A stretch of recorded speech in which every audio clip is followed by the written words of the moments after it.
Hello అండి, అందరికీ good morning. ఇక్కడ మీరు చూసేది ఈరోజు సండే మార్నింగ్ 8:30కి తీసిన వీడియో. ఎమర్లిల్లీ బర్డ్స్ చూడండి, ఇప్పుడిప్పుడే ఫుల్గా పూస్తున్నాయి. బ్లూమింగ్ స్టార్ట్ అయింది, ఇంకా కంప్లీట్ గార్డెన్కి స్టార్ట్ అవ్వలే, కొన్ని మొక్కలకి స్టార్ట్ అయింది. సో మొక్కలకి వాటరింగ్ చేద్దామని చెప్పి మార్నింగ్ 8:30కి వచ్చాను. 8:30 అయినా కూడా సమ్మర్ కదా, ఆఫ్టర్నూన్ 1లా ఉంది, అంత ఎండగా ఉంది. ఫస్ట్ అయితే కొన్ని పువ్వులు పూజ కోసం కట్ చేసుకున్నాను. మీకు కనిపిస్తున్నది వైట్ కలర్ బంతి అండి.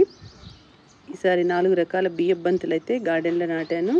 ఇంకా మొగ్గలు రాలేదు, ఇప్పుడిప్పుడే బ్లూమింగ్ స్టార్ట్ అవుతూ ఉంది.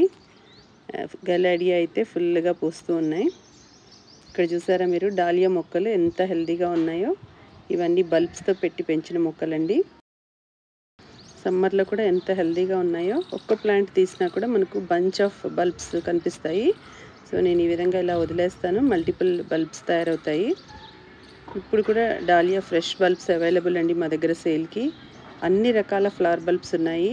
Dahlia, amaryllis, Asiatic lily, tuberose imported, అలాగే రెయిన్ లిల్లీ ఇంపోర్టెడ్, అన్ని రకాల ఫ్లవర్ బల్బ్స్ సేల్కి ఉన్నాయి. బియ్యబంతి మొక్కలు చూడండి ఎంత ఫ్రెష్గా ఉన్నాయో. సమ్మర్లో కూడా చాలా హెల్తీగా వచ్చాయి. మే వరకు జినియా గార్డెన్ డెవలప్ చేయాలని జినియా మొక్కలు చూడండి ఏ విధంగా నారిపోసాను. నేను సీడ్స్ వేసేటప్పుడే దూరంగా వేసుకున్నాను, ఎందుకంటే మళ్ళీ రీపాట్ చేయనవసరం లేదు. రీపాట్ చేసామంటే కొంచెం ఎండలకి 50% ఛాన్స్ ఉంది, కొన్ని చనిపోతున్నాయి. అందుకని చెప్పి మనం నారు వేసుకున్న మొక్కలను అలా ఉంచామంటే బాగా ఉంటుంది గ్రోత్. మా దగ్గర ఫ్రెష్ ఫ్లవర్ సీడ్స్ కూడా అవైలబుల్ అండి, అలాగే అన్ని రకాల ఫ్లవర్ ప్లాంట్స్ కూడా ఉన్నాయి. ఇక్కడ చూస్తే మీరు pompom variety orange colour cosmos, ఇవి కూడా ఎంత బాగా పూస్తున్నాయో. డైలీ పూజకి బాగా యూజ్ అవుతాయి మనకి. నేను మొక్కల కింద అక్కడ మల్చింగ్ ఏ విధంగా చేశానో చూడండి. గార్డెన్లో వచ్చిన ఆకులన్నిటినీ మొక్కల చుట్టూ వేసాము. మనకు తొందరగా వాటరింగ్ అనేది డ్రై అవ్వకుండా ఉంటుంది. ఎట్ ది సేమ్ టైం అది మనకు జూన్ వచ్చేసరికి కంప్లీట్ కంపోస్ట్గా మారిపోతుంది. నేను మల్చింగ్ అన్నది నెక్స్ట్ వీడియోలో పెడతాను.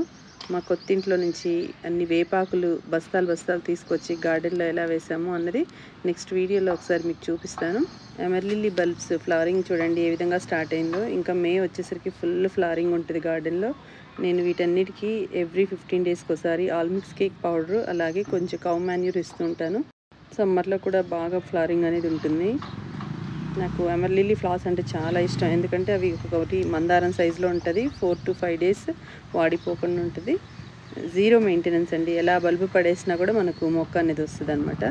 అందుకని ఎమర్లిల్లీ చాలా ఇష్టము. పూజకు కూడా చాలా బాగుంటాయి పువ్వులు. మీ దగ్గర ఉన్న మొక్కలకి ఫ్లవరింగ్ రాకపోతే ఫస్ట్ ఎండపడే ప్లేస్లో పెట్టుకోండి, ఎందుకంటే మొక్కలకి కంప్లీట్ సన్లైట్ ఉండాలి. ఆకులన్నీ కట్ చేయండి. మొక్కల చుట్టూ ఏదైనా ఫర్టిలైజర్ ఇవ్వండి, అంటే ఆల్మిక్స్ కేక్ కానీ బనానా పౌడర్ కానీ. ఈ ఫెర్టిలైజర్స్ ఉంటే మనకు ప్రతి పాట్లో 1 or 2 స్పూన్స్ వేయండి. మనం రోజు వాటరింగ్ చేస్తుంటాం కదా, దాంట్లో న్యూట్రియంట్స్ అన్నీ మొక్కకు తీసుకొని ఫ్లవరింగ్ అన్నది చాలా బాగా వస్తుంది. నేనైతే ఎవ్రీ 15 డేస్కి ఒకసారి ఆల్మిక్స్ కేక్ కంపల్సరీ వాడతానండి. మీలో ఎవరికైనా ఆల్మిక్స్ కేక్ కానీ ఇంకా ఆర్గానిక్ ఫెర్టిలైజర్స్ అన్నీ కావాలి అన్న మా దగ్గర సేల్కి ఉన్నాయి. ఇంట్రెస్ట్ ఉన్న వాళ్ళు స్క్రీన్ పైన కనిపిస్తున్న నెంబర్కి వాట్సాప్ మెసేజ్ చేయండి, డీటెయిల్స్ ఇస్తాము. ఈ వీడియో మొత్తం చూడండి. ఈ వీడియో ఎలా ఉందో కమెంట్స్లో చెప్పండి. ఈ వీడియో కనుక మీకు నచ్చినట్లయితే లైక్ చేయండి, షేర్ చేయండి. కొత్త వాళ్ళు ఎవరైనా చూస్తుంటే సబ్స్క్రైబ్ చేసుకోండి.